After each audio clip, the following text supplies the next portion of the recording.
Hey, what's up, YouTube? It's me, Chris. I'm here with another Yu-Gi-Oh! Master Duel replay commentary. I'm on Tri-brigade because I've been playing it so much and I've missed the power of Tri-brigade. We open up with a Maxi, Karas, Fractal, Herpes Feather Duster, and a Called by the Grave. We're in a pretty good position with this hand, honestly, because we'll be able to activate Fractal's ability, and if they have a hand trap, we can Called by the Grave it and allow that to resolve and build up our graveyard. I am a bit rusty with this, so I do make big mistakes here. It's kind of awful. I'm sorry, but they do have the Ash, so we're able to Called by the Grave that. Luckily, we don't have an Ash in our hand, so we're not going to try to activate an Ash that can't be used on their turn.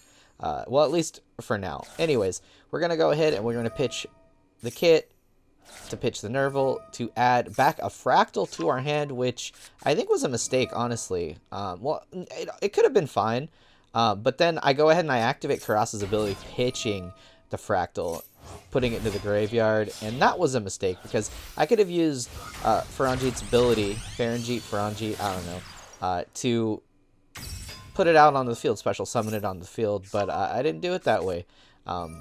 Luckily, with Faranjeet's ability, after we link off into Bearbrum, we draw into the Fire Formation Tenki, so we're able to get Fractal again into our hand. Man, 3 Fractals into our hand, 3 Fractals into the graveyard, moving some to the Banner Stone, and then we end on a Rugal, which is not what you want to do.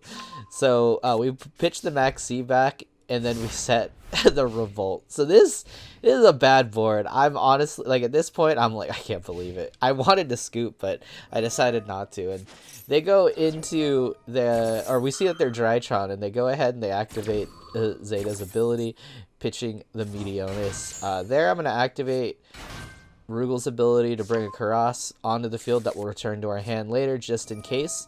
After this resolves, I decide to just flip the trap over, because I want to try to interrupt my opponent from doing whatever they're doing with their Drytronness, because I don't just want to sit there and lose, right? So I figured trying to interrupt this and disrupt this would be a good idea. So I go ahead and I'm going to exile the Zeta, Drytron Zeta here, chaining a bunch of abilities together, so we're going to end up with cards back in our hand. Pretty cool, right? We're going to have a Karas, and then a Tri-brigade Revolt, which we're actually going to put back, because my whole plan is to win on next turn, especially with what we have right now. I figure we can win next turn. So he goes ahead, prep rights, and has enough gas to do more things. So I'm kind of sitting here scared. There's the Diviner of the Herald, hits the field, and oh no, right? Oh no, am I in trouble? Is Drytron gonna do it to me? That's what I'm asking myself right now. But they're doing the things that they need to do. They're playing the game, playing the cards they have, so I can't hate on that, even though I do want the win. This board was kind of scary. I didn't know what they'd go into right here. I only played a few games with Drytron. It just really hurt my head trying to learn it, and I was fizzling out a lot, so I just didn't play it. They end up in Beatrice, and then our Rugal is going to hit the graveyard, and then they link off again, or not link off, but they Xyz again into Zeus, and I'm like, oh man, my board, it just got broken. But luckily they only had 2 materials on it, so Zeus can only do that one time. We get a Nerval back to our hand with Shurig's ability, and right here, my whole plan is to go into Access Code Talker. Somehow I need to get into Access Code Talker. So I activate Karas's ability, pitching the Nerval, getting a kit, activate Karas's ability to summon the Shurig and banish the Zeus, and then normal summon the Tri-brigade kit, activate its ability to bring out this bird.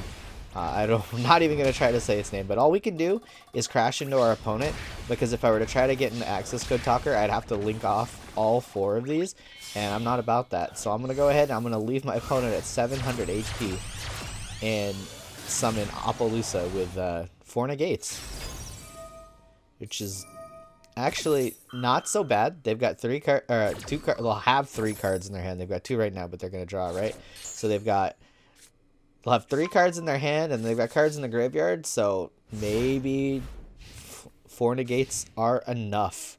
That's what we're hoping. We're able to end up with a Thoroughblade, in our hand for next turn, and then we're also able to put them under max C.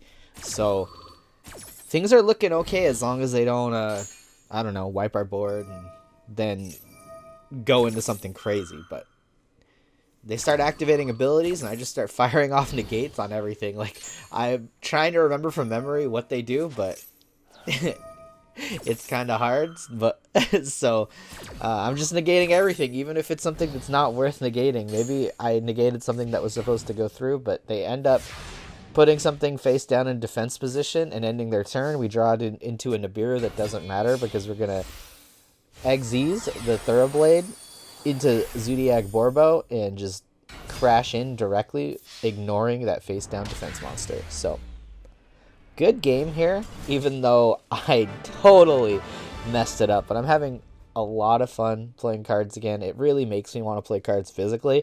Like, I have that hunger of cracking open packs and just, oh yeah, you know, putting the cards in sleeves and then sitting across from someone and playing. Something I never thought I'd want to do again. But thank you for spending your time with me today on this Saturday, and I hope you guys have a great weekend. So I'll see you next time. Bye-bye.